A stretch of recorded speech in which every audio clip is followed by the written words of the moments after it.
It went 14 times platinum. And it sold over 25 million copies worldwide, making it one of the best-selling albums of all time. The only time I've heard similar numbers is when I look at our podcast stats. So it's... I can understand the type of celebrity, like the kind of appeal that she's got there. You understand what it's like to be catapulted into stardom. Correct. Pepsi, call us. Hello, everyone, and welcome to The Big Con, the podcast dedicated to demystifying and simplifying the world of strategy. We're exploring the impacts on businesses and individuals who've either harnessed it for success or definitely missed the mark. Let's be honest, they're the more fun stories. I am Dale, big business nerd and self-proclaimed content aficionado. And I'm Emily, Harvard degree graduate. We are bringing you in, you listeners, on The Con, sharing the valuable lessons from the failures and triumphs of those who've come before us. Emily, where are we heading today? Dale, today we're talking about a celebrity. I'm going into celebrity business, and it's a celebrity that is very near and dear to my heart. I grew up dancing and singing her songs. I followed her extremely tumultuous journey through stardom, motherhood, legal troubles very closely, and I take a lot of joy in her crazy dance videos and wild posts on Instagram. Dale, you know me so well. I doubt that it's unclear who I'm talking about. Who is it? The bald princess herself, my first crush, Britney Spears. Oh my God, I didn't know that. That's fabulous. Oh, mate. Oops, I did it again. And whatever the first song was, but it was a time. 5 years old at the time. It's great. Yes, we are talking about Ms. Britney Jean Spears, but we are not going to talk about the much-covered conservatorship or her shaving her head or the rise and fall and rise and plateau of her music career, and we're not going to talk about the disaster of a marriage that lasted 55 hours. Oh, It's so impressive. We're actually going back to 2002. Britney is 20 years old, turning 21. The Britney album dropped the year before, so that's the one with Slave for You and Overprotected. Her movie Crossroads comes out. She is literally thriving. She's in the peak of her career. And she goes ahead and launches a restaurant in the Big Apple. Dale, did you know she did this? I was not at all aware. Me either. Which may point to this being one of the less triumphy stories and one of the more other ones that we often talk about that are much more fun. We'll see why it's basically a non-event shortly. But first... Can I question? This is like Pepsi commercial era? What I might do is go back to the start and explain exactly where we are in the Britney timeline, because it's quite important for understanding sort of social impacts of Britney at the time and, you know, how that would impact the business. So for those people who literally do not know who Britney Spears is, I'm very sorry for you, but let's go back and revisit. So she was first discovered as a talent when she competed in Star Search at 10 years old in 1992. So, Dale, did you ever see any footage of this Star Search? I was a baby in 1992, so no, I did not. Yeah, well, I didn't see it back in the day, but it's been going around sort of like Instagram and TikTok recently. I'm imagining like pageantry and... No. It's actually crazy. The kid is wildly talented. So she has this like deep jazzy belt, and it's nothing like the pop sound that we know from her today. Like, it's very recognizably her, but like, woof, she was just so good. Literally an icon at 10 years old. She then gets cast in the Mickey Mouse Club, which is a show that happened alongside future boyfriend Justin Timberlake and a very young Christina Aguilera. So this shows their kids who sing and dance in a musical variety, and it is an absolute hit. All kids, you know, across America were just obsessed with it. And from this, she gets a record deal. And at only 16 years old, releases global record Hit Me Baby One More Time. That's a song. Yep. Oh, it was an absolute banger. I was obsessed with it. Like, I played it over and over again. In primary school, I said, I love this song so much, I'm never going to get sick of it. And someone told me that that wasn't true. I'll definitely get sick of it. Well, I can say that I'm 36 years old and I still bloody love that song. So it was just an absolute banger. Take that, your 11-year-old peer at the time. Exactly. Well, Dale, it wasn't that old. Jeez. Good Lord. My bad. It was just a couple of years younger. So Spears said in her autobiography that she had a really big input into the concept of the video, and sort of that was a theme throughout her career. She helped a lot with her performance concepts and was really sort of involved in, who she was as an artist. So to say that Hit Me Baby One More Time was a hit is an absolute understatement. It went 14 times platinum. Like, whatever that means, it sounds pretty good. And it sold over 25 million copies worldwide, making it one of the best-selling albums of all time. The only time I've heard similar numbers is when I look at our podcast stats. So it's... I can understand the type of celebrity, like the kind of you appeal that understand she's what got it's like to be catapulted into stardom. Correct. Pepsi, call us. So we're going to jump down the timeline a little bit now from 1999, which is when Hit Me Baby One More Time came out, passed through 2000, which was the release of her second album, Oops, I Did It Again, which was also wildly successful. So her second album, Oops, I Did It Again. It was. That's just great in terms of having a second album around doing it again. I like that thematically. Way to back it up as well. Anya. So this is where we get to Britney, the album. So as I said, 2001, 2002, this is Slave for You era. Mm-hmm. I don't know if you remember the video, but it was a lot more sexualized than it. Is there a snake? No, the snake was the MTV Awards where she came out with the snake. So yeah, so we're really she's really trying to shake her childish all-American girl image and move to a more adult aesthetic. Not a girl, not yet a woman. The song was on the album. It's literally about her real-world transition in the eyes of the public because her upbringing was so public. Her life wasn't her own. So in this year as well, in 2002 as well, she also breaks up with childhood sweetheart Justin Timberlake. Everyone is devastated. The pair were iconic. The double denim duo. Sidebar, I think we should count how many times I say icon or iconic in this podcast because everything Britney did at this time was iconic. But look, I'm talking a lot about Britney and I know we are a business podcast, but as you can see, her icon power, there you go, there was one, and where she was in her career is incredibly relevant to her as a business partner choice. So she comes with predisposed ideas, whether they be positive or negative for a venture. And also, so 2002, the breakup with Justin, it's also the year that he releases the single and associated video for Cry Me a River. Do you remember that one, Dale? Bang. That whole album. Justified album is elite. Absolute banger. Was quite a rough one for Britney, the Cry Me a River video, because it depicted a blonde woman with a very similar physique to Britney, also dressed in a very similar way to her signature looks. And it depicts her cheating on Justin. So it basically announces to the whole world that she cheated on him. And she was completely vilified at the time. In her memoir, The Woman in Me, she talks about this time by saying that she found it just so completely unfair. She had cheated. She acknowledges she kissed someone whilst on tour, which is what ended the relationship. But she said Justin, according to her, had been sleeping around all over the place, for which she sort of forgave him and they moved on. Yeah. She was vilified at this time. But, okay, no more defending Britney.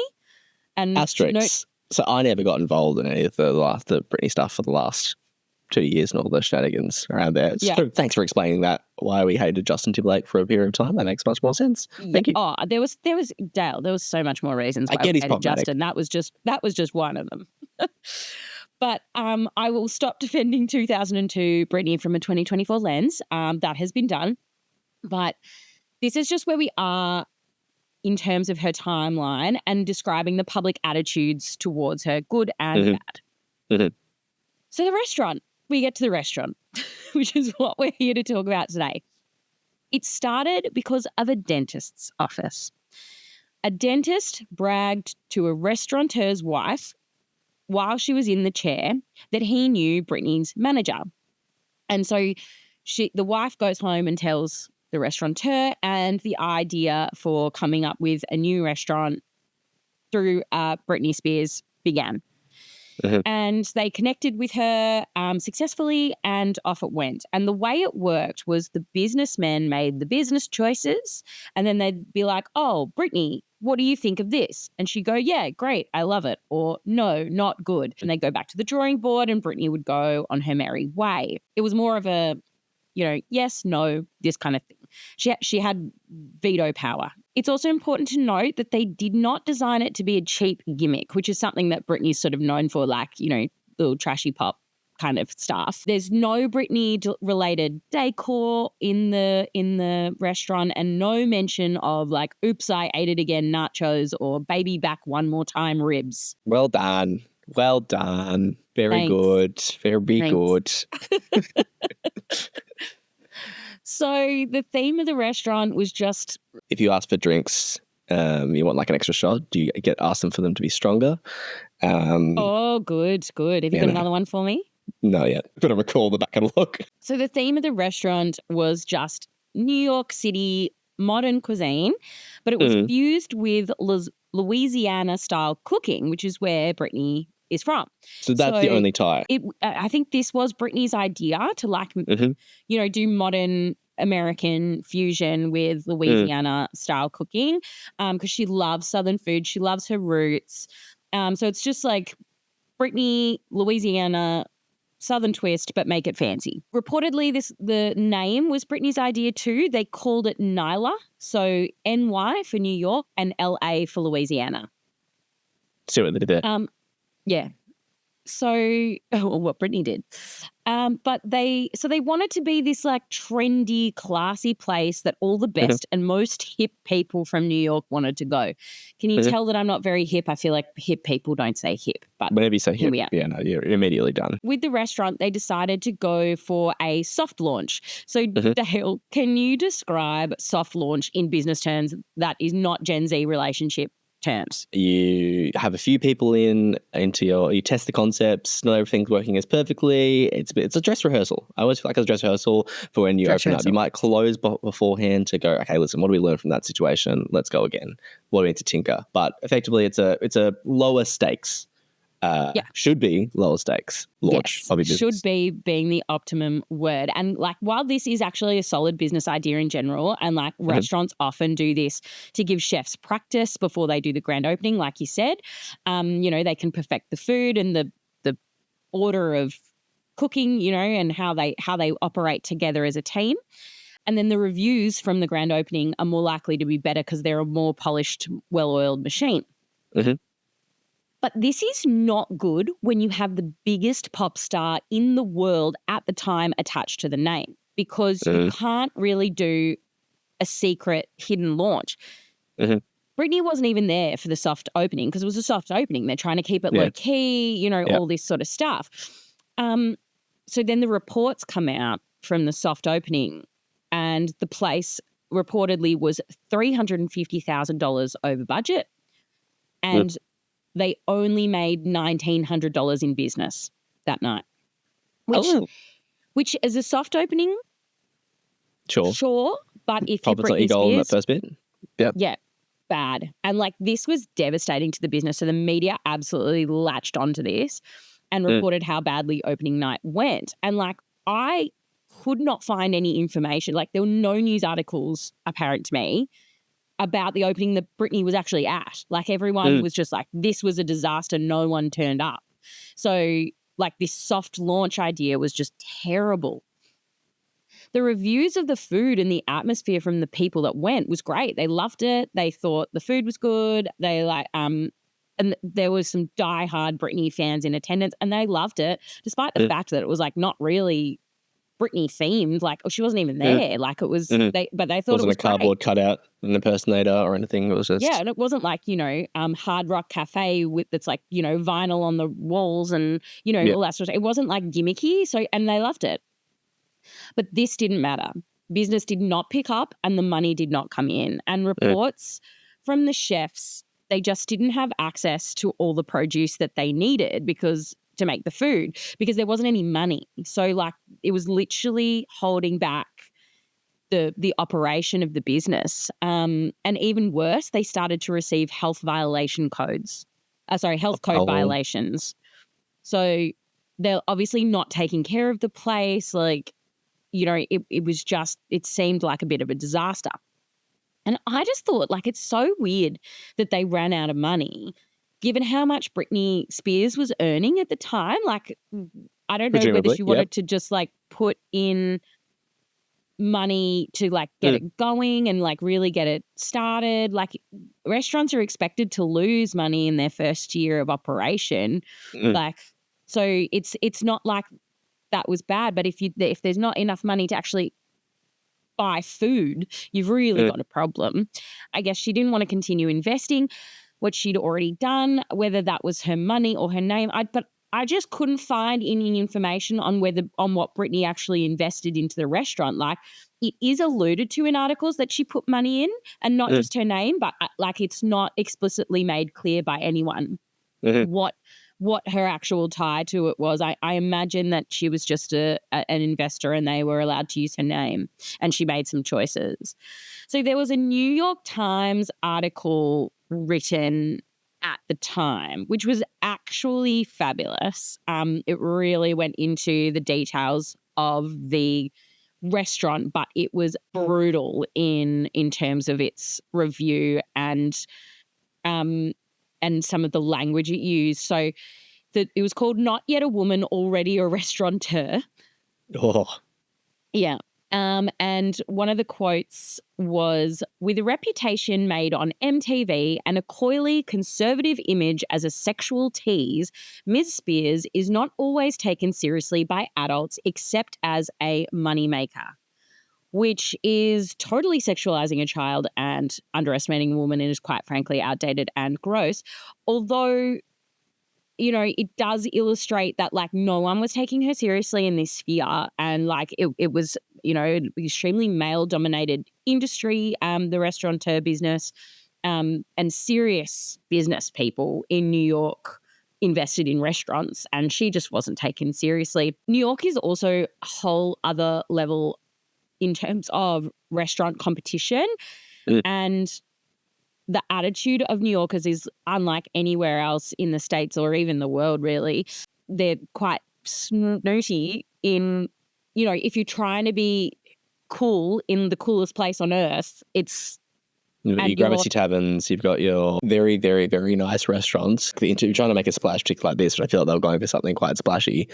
It's an odd choice to make. And the location, maybe if they'd gone more tavern-y or more southern, maybe it would have been better. Modern and fancy with Britney's name doesn't really the branding's off there. I wonder if LA maybe would have been a more successful option, giving celebrity is sort of part of every day. Like, you know, as I said, if New York, New York, putting on the Hollywood Walk of Fame. Yeah. Yeah, exactly. You know, oh, it's a celebrity restaurant. Oh, it's cool. Yeah. It's, you know, like a southern twist. Like I think it could have made a bit more of a splash there. And then New York is a brutal place to open up a restaurant, no matter who you are. The writing was on the wall, and Dale, the restaurant, closed the same year that it opened. Which isn't great. Quite common. Like, first-year survival rate for restaurants is about 60%. Restaurants are mean. Restaurants are harsh. So before they closed, they did sort of a last-ditch attempt to update the restaurant, and they killed the Louisiana-New York food, and they changed to Italian food. I couldn't find any quotes from people in the business for the logic around changing the cuisine. But there were fans that said things like, oh, yeah, that's understandable, of course. And I was like, what does that mean? And I was like, maybe that means that Italian is more palatable to a New York City audience. But I lived there for a while and spent a lot of time in the city over the course of my life. And there are just so many Italian restaurants. They're moving away from this point of difference that they had, and the only really like Britney-esque identity. So I just think that it was a terrible choice, like the last terrible choice in a string of terrible choices. But so Britney left the business before it closed. An official statement went out to say Britney Spears has severed all involvement with the Manhattan restaurant Nyla and the company which operates Nyla. Spears believes that she has been let no alternative other than to terminate her relationship with Nyla as a result of management's failure to keep her fully apprised of information relating to the restaurant and its operations.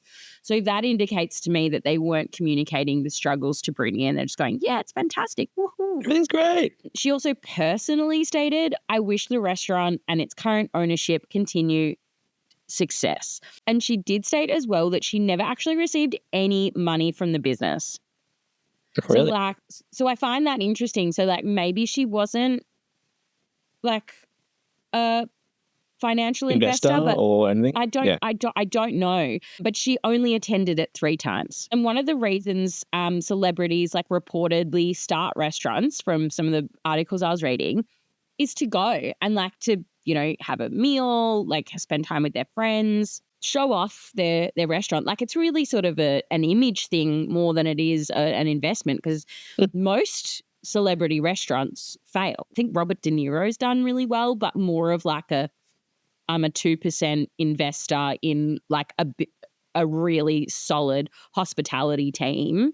And you're not eating De Niro dogs is what they should be called. You're going there because it's good quality is what you're going for. Yeah, and there's a sort of subtle, if you're in the know, you know that Robert De Niro invests in this restaurant, and there's that little eclectic, oh, will he be there? And when they're never there, but there's that kind of feeling, but it's just sort of he's an investor. That's it. I think that we should investigate celebrity restaurants, celebrity businesses. And I think we've done a little bit of that before, but never to this sort of level of stardom. And why do we think that so many of these businesses fail? Should we break it down after the break? We should. Only comment I'm going to make though is that I know they went to Italian food. I have 2 other options they could have pivoted to. They could have gone with You Drive Me Glazy, which could have been a donut shop. Serves donuts so good that it's crazy. Or maybe a little bit of a Japanese kind of flavor. I'm a slave for udon, where it's a noodle bar. That's the best noodles and ramen bar. So that's my 2 cents. And if we went down that angle, they'd still be here with us now. Business plans down. Correct. All right, Dale. So why do people go to celebrity restaurants? When does it work and when should it happen? Thoughts? I think you hit the nail on the head. I think there's the fans who are going to go and they might want a fan experience. So it might be, cool to go to this, and maybe you'll see a cardboard cutout of celebrity X. So you might be so in love with the fan culture. It's such a devotion to that star power, that love, that you want to go there. You might see them there. There might be, you want to support them. It's kind of that similar kind of product offering, which is why I think this restaurant is so odd to have such intangible, inconsequential links to the reason that people actually might want to go to there. I don't think... I would be surprised if the average Britney punter of the 25 million downloads or streams or CD purchases back then, I would be surprised how many of them know that she was even from Louisiana. And so they're not really keen to chow down on the Louisiana cuisine. I think it was pretty well known, particularly at the time, that Britney was Southern. Yes. She's got a Southern accent and all that sort of stuff.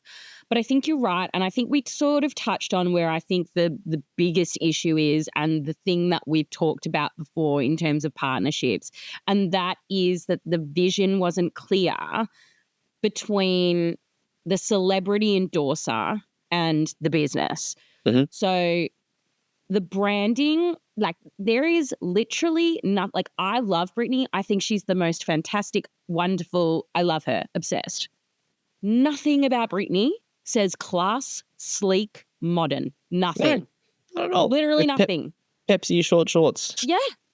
Southern girl. She's tacky. She likes hats and jewelry, and she does weird fashion things on the runway, the denim, and there's nothing sleek. No one's inviting Britney Spears to Vogue. She was better off doing a McDonald's tie-in. Yeah, she's not a fashionista. She's not modern, sleek, New York City, literally at all. So I think that if you're gonna have a silent business partner in Britney, maybe fine, but I think she's the wrong celebrity to do it with then, because her star power is just so enormous and people have a certain expectation and a certain idea of who she is. And she lives her entire life in the public sphere. If you're Steve Buscemi, who has like a really private life and then just does acting, great. He is New York. You see him everywhere on the subway. Like, great partnership. But if you're going to do something about Britney, you got to make it Britney. You got to lean in all the way. You have to understand who you're partnering with. It's not just like star power equals success. It's, why is that star such a bright star? What do people love about her, and how do we, put that into a business, into a restaurant? And it's not classy, hip, and sleek. It's not. So the story, as I hear it, is that someone wanted to start a restaurant, and then they went, "Ooh, I want to start a restaurant. I've decided to do this. I know Britney. Oh, cool. Let's put these together. Let's see how that works." And there's just a mesh here that doesn't actually work, and actually probably poisons both the, like, as I said, Britney tried to distance herself from it, and it doesn't do anything for her brand, for who she is. No financial gain, as we've seen.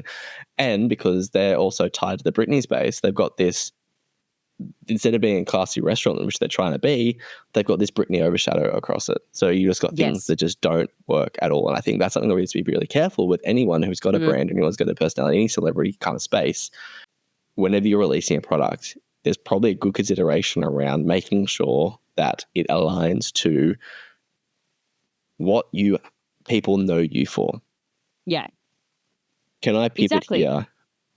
Absurdly, because something's happened quite recently, and this is just because I have my knowledge of Britney is limited, but I think there is a lovely cautionary tale that's playing out currently. Tell me. Are you aware of the YouTuber Marcus Keith Brownlee, commonly known as MKBHD? Literally never heard of it. As soon as you said it, do you know the YouTuber? I was like, I went over there. I don't know YouTubers at all. He is a very prominent tech reviewer. Okay. And his opinion has been trusted a lot. So much so that throughout this year, it's been known that he's a bit of a grim reaper on certain tech products. So there's been a bunch of AI products. There's been a bunch of electric cars. Stick with me here. I'll bring it back to Britney in a sec. And he's reviewed these products and on occasion said that these are the worst ever. This is the worst thing I've ever reviewed.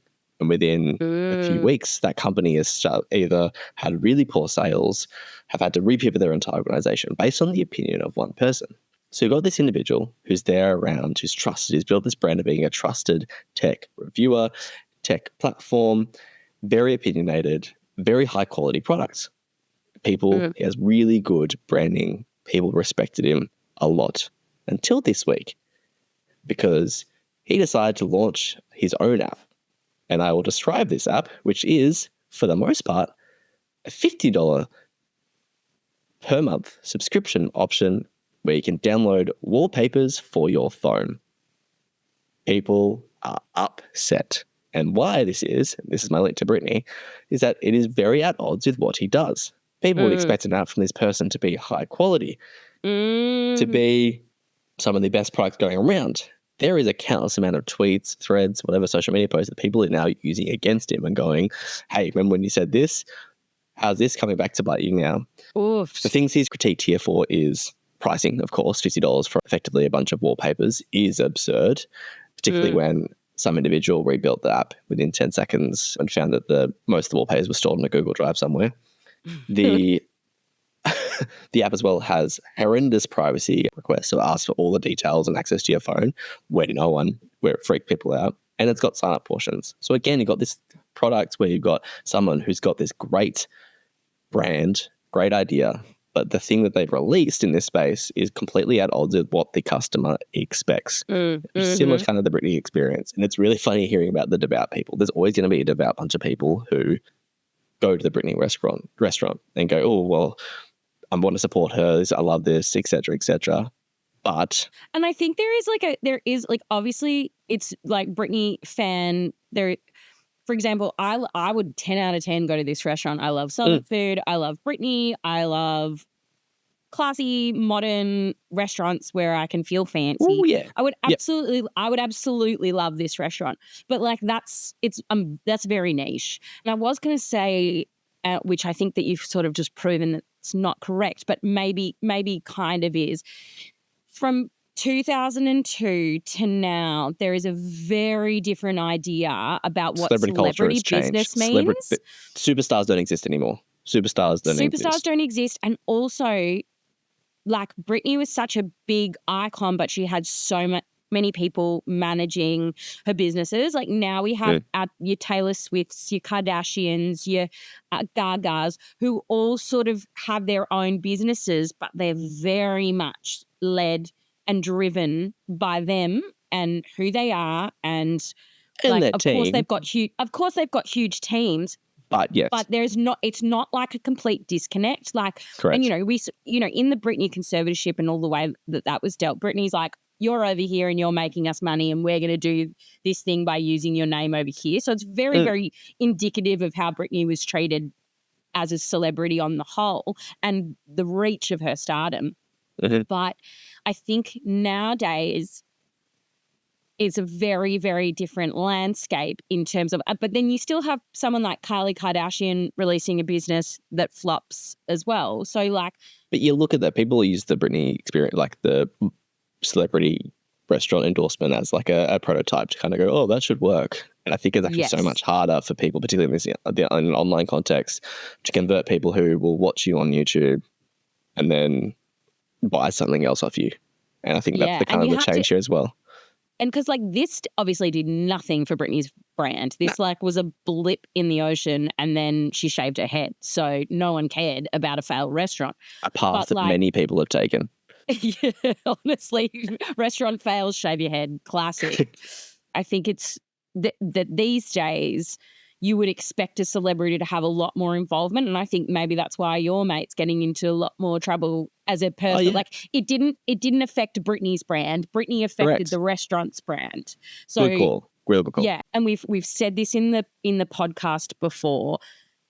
When you're going into business or establishing a work team or doing anything, you have to really carefully consider who you're going into business with, who you're working with, what that's going to look like. If you're friends, you might not be great colleagues. If you like someone's music, it doesn't mean that they should invest in your restaurant. Like I think that these grand ideas and these really exciting things, oh yeah, like, come on, mate, let's start brewing beer together. And we should start a band. We should totally start a band. Sometimes you shouldn't start a band. There's a really interesting Australian two friends in lockdown who started a knitting business, and it's just like, and they started knitting together because they had some mental health issues in lockdown, and they found it really soothing, and they did it together, and it was like a nice activity together.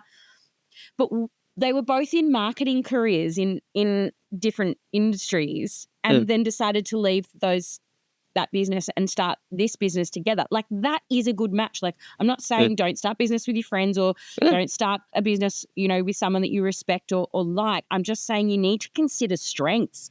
And this business did not consider the strengths of Britney Spears. And there were so many strengths. They had a bunch of ingredients and they put them together, and the results were horrendous. Yeah. Anyway, that's my point. Anything else from you, Dale? Nothing at all. Nothing at all. Good job.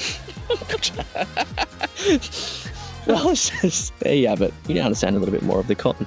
We hope that you don't start a restaurant and shave your head in the future. If you haven't already, please subscribe to the Big Con podcast. It not only supports us, but means you'll get all the latest episodes straight to your device. Do not keep all the fun to yourself. Share the con around your mother, your aunt, your best friend's brother. Just do not tell them to start a restaurant with a celebrity endorsement. For any further details, head over to the website, thebigconsultingagency.com, and sign up to the mailing list. Bye for now. Bye. This podcast was recorded on the lands of the Woiwurrung language group. Always was, always will be Aboriginal land.